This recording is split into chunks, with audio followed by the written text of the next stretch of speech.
आप अपना रोल, नीलू जी अपना रोल नंबर बताइए। मैम 1,03,617। ओके, चलिए अपना इंट्रो दीजिए मुझे, है ना। मैम मेरा good good afternoon ma'am. Ma'am good afternoon sir, मेरा नाम नीतू मेहरा है। मैं मध्य प्रदेश के जिला भोपाल की निवासी हूँ। मैंने अपनी प्रारंभिक शिक्षा शासकीय सुभाष उत्कृष्ट विद्यालय से पूर्ण की है एवं अपना स्नातक Bhabha college of dental science से पूर्ण किया है। वर्तमान में मैं Bhabha college of dental science के बाल दंत चिकित्सा विभाग में जूनियर असिस्टेंट के पद में कार्यरत हूँ। धन्यवाद। अच्छा, आप जूनियर रेजिडेंट के पद पर अभी वर्तमान में भी कार्य करते हैं, तो आपका कार्य क्या रहता है इस पद पर, बताएंगे जरा। Yes ma'am. Ma'am patient OPD, RBG interpretation, investigation, diagnosis and treatment planning and behaviour management of child.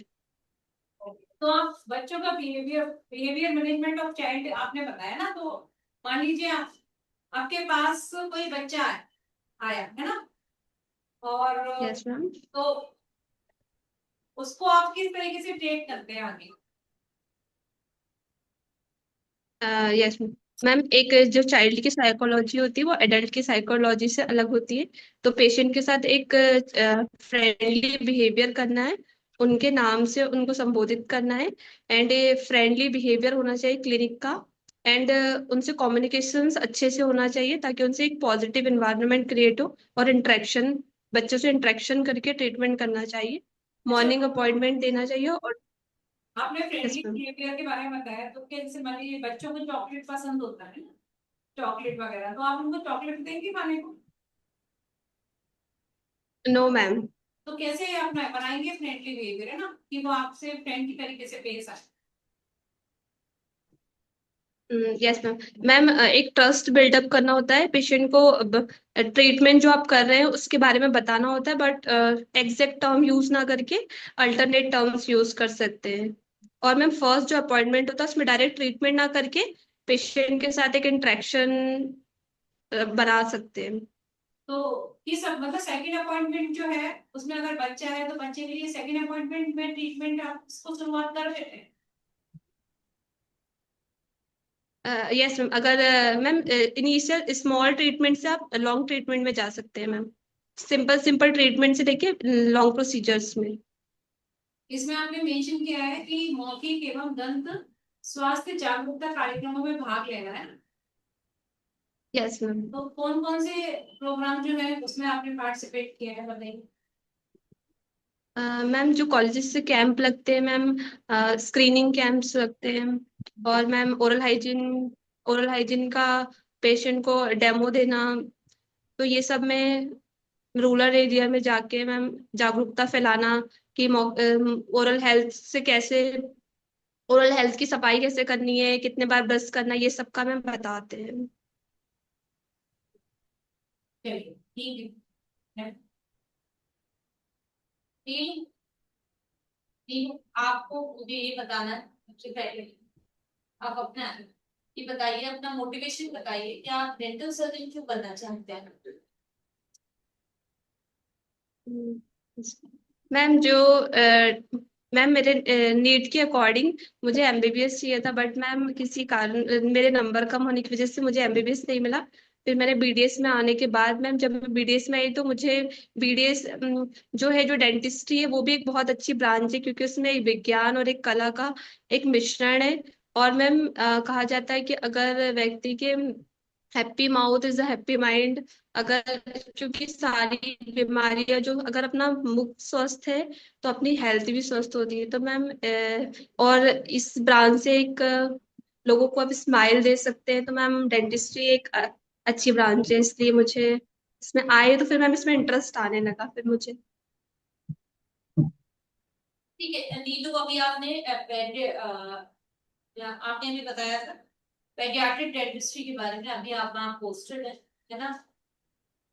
सो मुझे इंडिकेशंस यस बताइए मैम। कि जनरल एनेस्थीसिया देने के लिए चिल्ड्रंस में क्या क्या स्टेप्स फॉलो कर सकते हो आप।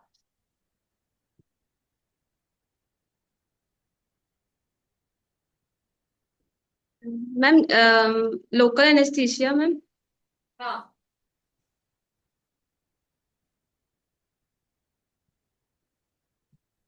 ठीक है, नेक्स्ट क्वेश्चन लेते हैं नीलू। अगर कोई सॉरी। कोई पेशेंट है, चाइल्ड पेशेंट, और उस पर थंब सकिंग की हैबिट है ना, तो पॉसिबल ट्रीटमेंट बताइए। Yes ma'am. और हम कोई टेक्निक भी बता सकते हैं आप, जो 3 और 4 टेक्निक्स होगी टू रिड्यूस एनी हैबिट, उसके बारे यस में मैम। बताइए नहीं। Yes yes ma'am. फर्स्टली तो पेरेंट को एजुकेट करना है। सेकंड टेक्निक्स में एक मैम डनलॉप्स हाइपोथेसिस होती है, जिसमें पेशेंट को बोला जाता है कि आप मिरर के सामने बैठिए और फिर आप थंब सकिंग करिए। तो पेशेंट उसे देखता है, तो पेशेंट को ऐसा फील होता है कि ये सही नहीं है मेरे लिए, तो फिर वो उसमें क्वाइट करने की कोशिश करता है। अप्लायंसेस। अप्लायंसेस में मैम ब्लू ग्रास अप्लायंस होता है मैम, एक अप्लायंस दे सकते हैं। और थंब सकिंग के लिए कोई और पैलेटल फ्लूइड नहीं दे सकते हैं? जी मैम, हाँ मैम, पैलेटल क्रिप भी देते हैं, यस मैम। ठीक है। इसके अलावा एक टेक्निक होती है टेल टू डू टेक्निक, इसके बारे में बताएंगे नीलू कुछ? Yes ma'am. मैम जो टेल शू डू टेक्निक होती है, उसमें पेशेंट को पहले प्रोसीजर जो जो प्रोसीजर डेंटिस्ट करने वाला है वो उनको समझाएगा पेशेंट को, फिर शो करेगा। शो में पेशेंट को दिखाना है, या तो उनके सिबलिंग्स में आप डेमो दे सकते हैं या किसी टॉय डेमोस्ट्रेट कर सकते हैं। इसके अलावा मैम डू, टेल सू फिर डू फिर प्रोसीजर करना है। ये मेथड होती है। ठीक है। प्रिवेंटिव डेंटिस्ट्री में चिल्ड्रंस को जो अगर हम डेंटल कैरीज का ट्रीटमेंट करें, तो कौन कौन से पॉसिबल वेज हो सकते हैं चिल्ड्रंस में डेंटल कैरीज ट्रीटमेंट, ये बताना है। प्रिवेंटेटिव मैम मेनली, है ना? Yes ma'am. Ma'am pit and fissure sealants दे सकते हैं मैम। हम्म, फ्लोराइड एप्लीकेशन कर सकते हैं मैम। ठीक है, पेट एंड फिशर सीलियंस की बताइए कुछ एग्जांपल्स की। Sorry ma'am. Pit and fissure sealants है, उनके आपको कुछ एग्जांपल्स बताने और ऑब्जेक्टिव बताने। मैम ऑब्जेक्टिव्स जो पिट एंड फिशर सीलेंट के होते हैं, जो केरीज प्रोन पेशेंट्स को अप्लाई कर सकते हैं। एंड मैम जिनके पिट एंड फिशर डीप होते हैं, उन पेशेंट को भी इंडिकेट कर सकते हैं। ये लास्ट क्वेश्चन मेरा आपसे है, जो स्पेस मेंटेनर्स होते हैं उनका क्या काम होता है? Yes ma'am. Space maintainers. Yes ma'am. Yes ma'am. Ma'am space maintainer preventive dentistry के अंदर आते हैं, जिसमें जो प्री मैच्योर लॉस होता है डेसिडियस टूथ का, उन उस स्पेस जो उस वो स्पेस जो क्रिएट हुई, वहां पे एक स्पेस मेंटेनर दिया जाता है। उस इसका मैम ऑब्जेक्ट ये है कि फ्यूचर में जो टूथ की टेंडेंसी होती है कि खाली स्पेस में वो माइग्रेट होता है, उसको प्रिवेंट करने के लिए, फ्यूचर में क्राउडिंग ना हो, फ्यूचर में कॉम्प्लेक्स ट्रीटमेंट को बचाने के लिए मैम स्पेस मेंटेनर दिया जाता है। ठीक है, तो ये परमानेंट डेंटिशन के इरप्शन की बात हो गई। अगर परमानेंट डेंटिशन में भी हम देखते हैं कि थर्ड मोलर इरप्शन होता है, तो वो भी क्राउडिंग कर सकता है क्या? नो मैम, उस पे स्पेस मेंटेनर नहीं देते मैम। ठीक है। नीलू, मुझे ये बताइए कि प्रिवेंटिव डेंटिस्ट्री क्या होती है? मैम प्रिवेंटिव डेंटिस्ट्री एक ब्रांच है डेंटिस्ट्री की, जिसमें प्रिवेंशन पे फोकस किया जाता है, ताकि फ्यूचर में कॉम्प्लेक्स ट्रीटमेंट को रोका जा सके। क्योंकि तो सजेस्ट कीजिए कुछ प्रिवेंटिव मेजर जिससे हम डेंटिस्ट मतलब जो ओरल हाइजीन है उसे मेंटेन कर सकें। Ma'am parent and patient education, demonstration of tooth brushing techniques, and ma'am pit and fissure sealants, application of pit and fissure sealant and fluoride application. ठीक है, आप मुझे बताइए कि जो भोपाल है उसकी कोई 2 विशेषताएं बताइए कि ये विशिष्ट चीज है। Sorry ma'am. और सिटी की कोई 2 विशेषताएं। मैम आपकी वॉइस नहीं आ रही है मैम। भोपाल सिटी की कोई 2 फेमस विशेषताएं बताइए जिसकी वजह से वो जानी जाती है। सुन पा रहे हैं आप? Sorry ma'am. No Bhopal ma'am. किसके लिए जाने जाती है ये नहीं आपको पता? किस चीज के लिए फेमस है? Sorry ma'am. ठीक है, आपने ये मेंशन किया है कि आप जो है गाँव में एवं शहरों में गुणवत्तापूर्ण स्वास्थ्य जो है दंत स्वास्थ्य सेवाएं देंगी, है ना? तो आपके लिए क्वालिटी हेल्थ क्या है? Yes ma'am. किस प्रकार की क्वालिटी आप जो है वो देंगी? मैम इसके अंदर मैम मेनली मेनली मैं फोकस करूंगी कि मैं प्रिवेंशन पे मेनली फोकस किया जाए। ओरल हाइजीन का मैं मोटिवेशन दिया जाए पेशेंट्स को। ओके, ठीक है सर। नीरू जी, जी सर। आपके एड्रेस में मैंने हबीबगंज, तो हबीबगंज रेलवे स्टेशन का नाम चेंज किया गया था, अभी क्या नाम है? जी सर। सर रानी कमलापति रेलवे स्टेशन। रानी कमलापति कौन थी? सर रानी कमलापति एक गोंडवाना रानी थी, जो एक जो अंतिम हिंदू शासिका थी मैं सर। क्या योगदान क्या है इनका? जी सर। योगदान क्या है इनका? सर इन्हें यहाँ पे शासन किया था भोपाल में। ये योगदान है? सर योगदान सॉरी सर मैं रिकॉल नहीं कर पा रही। अच्छा, तो भोपाल के बारे में हमने आपसे पूछा था, तो भोपाल में कौन कौन सी बेगमों का शासन का रहा है? सर कुत्सिया बेगम, शाहजहां बेगम। और सर रिकॉल नहीं कर पा रही हूँ, sorry sir. Dental oral health programme, इसके बारे में बताइए। Yes sir. सर जो नेशनल ओरल हेल्थ प्रोग्राम होता है वो सेंट्रल गवर्नमेंट इसको स्पॉन्सर करवाती है, और इसके अंदर मेनली फोकस किया जाता है प्रिवेंशन में। जो रूरल और ग्रामीण क्षेत्र के लोग होते हैं उन्हें मोटिवेट किया जाता है, और इसके अंदर प्रिवेंशन प्रिवेंशन पे मेनली फोकस किया जाता है, और इसके ट्रीटमेंट भी इंक्लूड होता है सर। और वर्ल्ड टोबैको डे कब मनाया जाता है? सर 31 मई को। और थीम क्या थी पिछली बार की?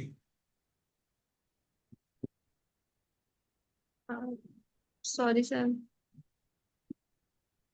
ओरल कैंसर के मामले जैसे बढ़ रहे हैं, तो इसका कारण क्या है? सर ओरल कैंसर बढ़ने का जो मुख्य कारण है वो सर तंबाकू और तंबाकू के उत्पादों का सेवन करना। तो इसके जो लक्षण है वो क्या है, सिम्टम्स क्या है इसके? सर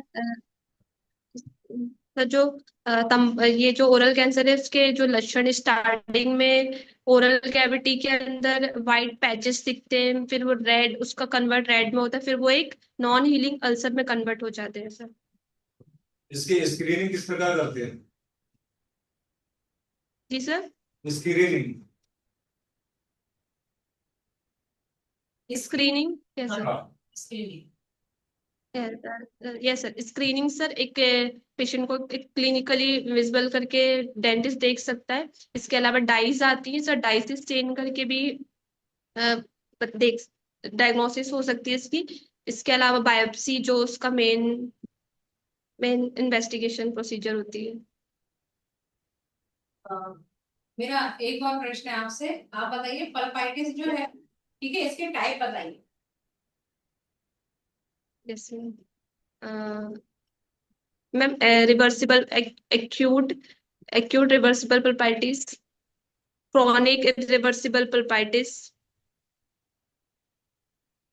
अच्छा, एक और प्रश्न है आपका कि लुडविग एंजाइना के बारे में बताइए। Yes ma'am. Ma'am Ludwig angina एक एक प्रकार का स्पेस इन्फेक्शन है, जिसमें bilaterally submandibular sublingual submental space involve होते हैं। नीरू जी, एक और प्रश्न है कि आप जो है अंतिम ही दंत चिकित्सक जो है क्यों बनना चाहते हैं, शासकीय क्षेत्र में ही क्यों आना चाहते हैं? मैम जो ये शासकीय सेवा है ये मुझे एक व्यापक व्यापक तौर पे ग्रामीण एवं रूरल क्षेत्र के मरीजों का इलाज करने इलाज उनका कम मैम मुफ्त में इलाज करने के इसी क्षेत्र से मैं जा सकती हूँ मैम, क्योंकि प्राइवेट क्लिनिक्स जो होती है वहां पे बहुत ज्यादा जो डेंटिस्ट्री के जो केमिकल इंस्ट्रूमेंट्स और जो सीमेंट्स होती है वो बहुत महंगी होती है, जहाँ पे गरीब लोग अफोर्ड नहीं कर सकते। तो मैम इसीलिए गवर्नमेंट संस्था से जुड़ के मैं उनका इलाज बेहतर तरीके से कर सकती हूँ। नीरू जी, आपका ब्लॉग जो है कंप्लीट हो जाए, और आपको सुझाव देना चाहूंगा कि आपका आई कांटेक्ट जो है वो प्रॉपर नहीं था।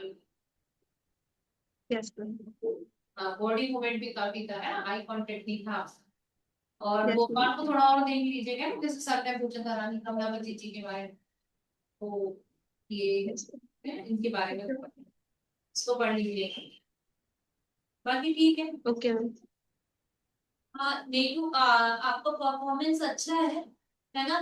पहले तो मेंटेन रखना, और मैम ने जैसे आपको सजेस्ट किया, आप थोड़ा सा नर्वस हो जाते हैं इस वजह से, मोटिवेट हुई है ना। बस थोड़ा एनर्जी से देंगे और कॉन्फिडेंस के साथ आई कांटेक्ट करके, बाकी हमारा जो आंसर्स है वो सही है, ठीक है? ठीक है ma'am, thank you. Maintain okay करना मैम। इस चीज को, ठीक है?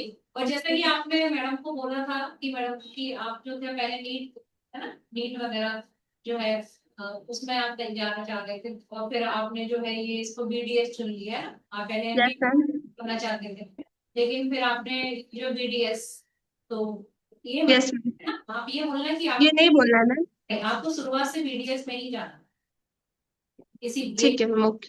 एक दंत चिकित्सक ही बनना।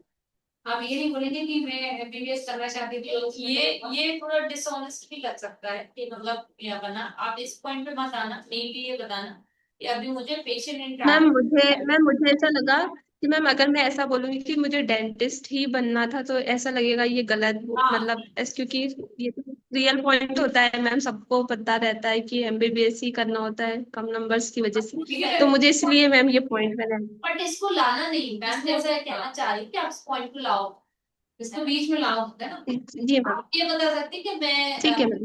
कुछ भी आप और ऐड कर सकते हैं अपना, अपने साइड से जो भी लगे, ओके मैम। अदरवाइज इसको एक्सरसाइज नहीं करेंगे यस मैम। तो कोई इशू नहीं, है ना? अदरवाइज क्योंकि ये पॉइंट नहीं लाना है ना, ओके ओके। इसमें पूछ सकते हैं अच्छा आपको जी मैम, ओके। करना था, फिर आप इसमें क्यों आ गए ना, आपको एमबीबीएस डॉक्टर बनना था, आपको फिर से डबल श्योर मैम। देखना था, उसकी तैयारी और अच्छे से करनी थी, तो आप फिर सेकंड टाइम पे सिलेक्ट हो जाते हैं, अगर नहीं हुए तो। जिसको थोड़ा ध्यान रखना, ये वाला पॉइंट रखना ही बस, ठीक है। Okay ma'am, sure. Okay ma'am, thank you ma'am. ठीक है, बाकी ठीक है, और अच्छे से थोड़ा एनर्जेटिक रहिए, अच्छे से आंसर दीजिए, अच्छा करेंगे। Yes ma'am. ठीक, ठीक है ठीक है मैम, थैंक यू। ठीक है, आप लॉग आउट कर सकते हैं, वेल टॉपर। ठीक है, ठीक है ma'am, thank you ma'am, thank you sir. Sir,